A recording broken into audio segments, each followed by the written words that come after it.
Kembali bersama kami, Pusat Kajian Anti Korupsi Pukat UGM meminta KPK menginvestigasi dugaan penerimaan gratifikasi terkait jet pribadi putra Presiden Jokowi Kaisang Pangarep dan istrinya Erina Gudono.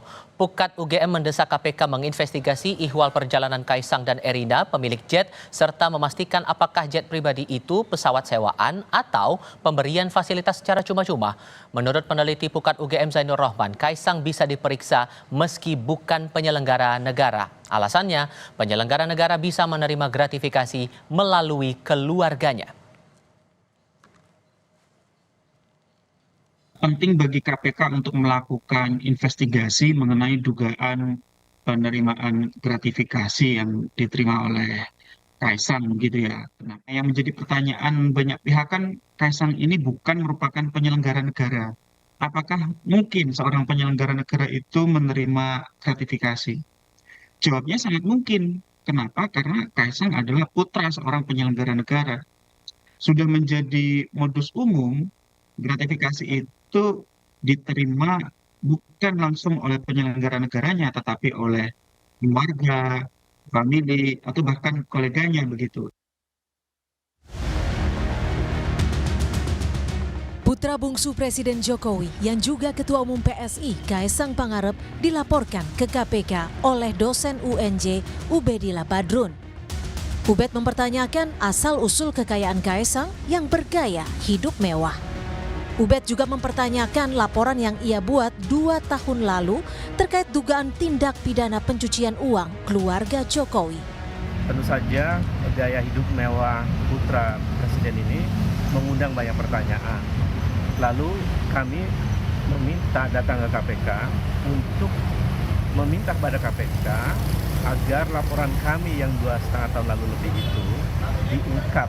Karena terkonfirmasi bahwa dugaan kuat pada waktu itu tentang tindak pidana pencucian uang, tindak pidana korupsi, gratifikasi, dan lain-lain itu diantaranya terkonfirmasi dengan peristiwa gaya hidup mewah ini.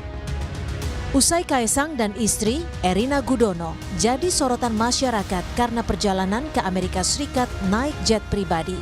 KPK angkat bicara. Wakil Ketua KPK Alexander Marwata meminta Direktur Gratifikasi untuk mengklarifikasi jet pribadi Kaisang dan Erina. Soal Kaisang yang bukan penyelenggara negara, Alex bilang tetap bisa diklarifikasi. Apakah pemberian fasilitas terkait jabatan orang tuanya atau tidak? Sepanjang patut diduga bahwa pemberian fasilitas dan lain sebagainya itu ada hubungannya dengan jabatan dari seorang atau orang tuanya atau kerabatnya, kan bisa. Ya sebetulnya itu kan masyarakat pengen tahu dalam kapasitas sebagai apa yang bersangkutan menerima fasilitas, kan seperti apakah membayar sendiri ataukah free, kan begitu. Kalau membayar sendiri kan selesai, ada persoalan. Sehari usai pernyataan Alex Marwata, juru bicara KPK Tessa Mahardika menyatakan lembaganya tidak berwenang memeriksa Kaisang karena bukan pegawai negeri maupun penyelenggara negara. KPK tidak memiliki kewenangan untuk memeriksa apakah itu merupakan gratifikasi yang menyentuh konflik of interest atau tidak, karena yang bersangkutan bukan merupakan pegawai negeri ataupun penyelenggara negara. Membela Kaisang, Ketua Umum Solidaritas Merah Putih Sylvester Matutina bilang tak ada yang salah naik atau menyewa jet pribadi. Namun, karena sudah jadi sorotan, menurutnya Kaisang perlu memberi klarifikasi. Ya, mau tidak mau memang harus mengklarifikasi karena ini kan sudah menjadi konsumsi publik, apalagi beliau anak orang nomor 1 di Indonesia. Tapi sebenarnya kalau kita mengenai charter-mencarter atau penyewaan private jet ini, kalau kita mau jujur sih sudah lama ya. Banyak orang-orang kita, para pengusaha, terus para pejabat juga, terus artis. Bahkan kemarin kita lihat waktu pencapresan, itu capres dari 01, 02, 03 itu memakai private jet semuanya. Tapi nggak ada yang dipermasalahkan.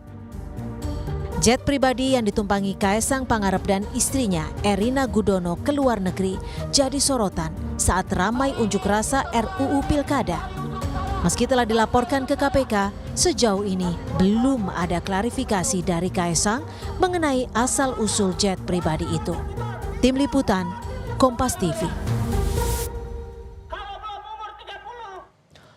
Lalu bagaimana sebaiknya Komisi Pemberantasan Korupsi menyikapi kasus dugaan gratifikasi jet pribadi yang dipakai Kaesang Pangarep dan istrinya Erina Gudono saat perjalanan ke luar negeri? Kami bahas ini bersama mantan pimpinan Komisi Pemberantasan Korupsi Saud Sitomorang. Pak Saud, apa kabar Pak? Baik, selamat sore. Selamat sore, terima kasih sebelumnya sudah bergabung bersama kami. Jubir KPK bilang KPK tidak berwenang untuk memeriksa atau mengklarifikasi Kaesang. Tapi Pak Alex bilang bahwa Kaesang bisa saja diklarifikasi. Kalau menurut Anda, ruang untuk klarifikasi terhadap Kaesang dalam kasus ini ada atau tidak? Ya, yang pertama semua bentuk laporan itu tentu harus di follow up oleh KPK untuk melihat apakah itu ranahnya lewat deputi yang terkait langsung dengan deputi pencegahan ataupun deputi penindakan, itu soal taktik saja, soal teknis saja. Tetapi yang jelas ketika seorang penyelenggara negara, ikut keluarga ya, melakukan sesuatu yang punya potensi untuk kemudian adanya potensi gratifikasi, kalau kita bicara undang-undang tindak pidana pemberantasan korupsi, diantaranya adalah gratifikasi dan lain-lain. Dalam konteks ini gratifikasi tentu harus didalami. Jadi jangan bikin statement dulu, jadi sebaiknya laporan itu dibaca baik-baik, supaya nggak seperti laporan Ubaidia yang sebelumnya 2 tahun yang lalu. Iya, 2,5 tahun yang lalu dia ngakui. Iya, itu kan sebenarnya juga punya potensi. Jadi maksud saya, kalau hukum harus adil, hukum harus pasti, dan hukum harus menimbulkan yang kita sebut sebagai pemanfaatan, hukum harus bermanfaat, ya mereka harus melakukan follow up ini. Nah, jadi kita nggak berdebat soal itu anak putra putri, pokoknya yang namanya penyelenggara negara, termasuk keluarganya, itu punya potensi kuat untuk kemudian dilakukan penyidikan, tentunya diawali dengan penyidikan, karena bagaimanapun ini semuanya ada kaitan dengan posisinya sebagai penyelenggara negara. Kalau yang bersangkutan itu anak seorang tukang bakso, nggak juga naik pesawat, ya kan begitu ya. Atau katakanlah siapapun lah gitu. Kalau naik pesawat bisa jadilah anak tukang bakso kalau dapat hadiah banyak gitu. Maksud saya gini, yang bersangkutan itu karena terkait langsung dengan jabatan bapaknya atau atasannya ataupun keluarganya, itu punya potensi untuk didalamin. Karena bagaimanapun naik pesawat pribadi yang begitu besar itu cukup mahal kan gitu. Karena begini juga Pak, dari 2 pelapor yang menyampaikan, salah satunya adalah Koordinator Maki Boyamin Saiman, itu turut melampirkan MOU pemerintah kota Solo dengan pihak swasta yang ditandatangani Gibran saat menjabat sebagai wali kota Surakarta. Dan ini diduga kaitannya berhubungan langsung dengan penyewaan jet pribadi itu tadi. Jadi kalaupun ini dijadikan bukti, menelusurinya gimana KPK dengan bukti itu? Ya, saya nggak masuk langsung di pokok perkara ya, tetapi apapun bentuk laporan yang sudah menarik perhatian masyarakat ini harus ditindaklanjuti, dan itu sudah diarahkan oleh salah satu pimpinan dalam hal ini Pak Alex, kemudian timnya menurun untuk melihat kembali, menyelidiki kembali atau katakanlah pendahuluan untuk kemudian memastikan bahwa memang ada potensi gratifikasi di situ. Of course ini penyelidikan tentu kita dengan azas praduga tidak bersalah ya. Tetapi akan menjadi bersalah dalam hal ini KPK apabila mereka tidak menindaklanjuti itu. Of course ada praduga tidak bersalah itu harus dibuktikan bahwa dia memang tidak bersalah, dan KPK harus membuktikan itu bersalah atau tidak. Mereka digaji untuk itu. Jadi sekali lagi kita harus memastikan bahwa azas tidak bersalah itu harus ditindaklanjuti dengan tindakan-tindakan yang lebih memastikan bahwa tidak terjadi abuse of power. Kita juga nggak boleh juga membawa seseorang yang terkait dengan kalau dia bisnis to bisnis. Tetapi kenapa kemudian ini disebut menjadi menarik perhatian? Karena ada kecurigaan, actually is not business only gitu. Jadi kalau bisnis to bisnis itu murni, itu pun menjadi perhatian, apakah itu ada kaitan? Nanti kan kita lihat itu pendalamannya, kronologisnya. Ya. Tapi kan? Seberani apa menurut Anda KPK untuk bisa menindak kasus ini? Saya nggak ngerti dengan posisi 4 orang pimpinan itu, kelihatannya yang baru ngomong kan Alex ya, dan juru bicara masih sedikit abu-abu bicaranya. Mungkin dia belum mendalami surat yang disampaikan oleh teman-teman dari Maki atau dari Ubaidiyah dan seterusnya. Tetapi common sense kita, akal sehat kita, tanpa kita mendalami hal ini lebih lanjut saja, sudah dapat dipastikan ini ada potensi konflik of interest dan peran yang bersangkutan sebagai putra seorang presiden. Itu udah common sense kita begitu.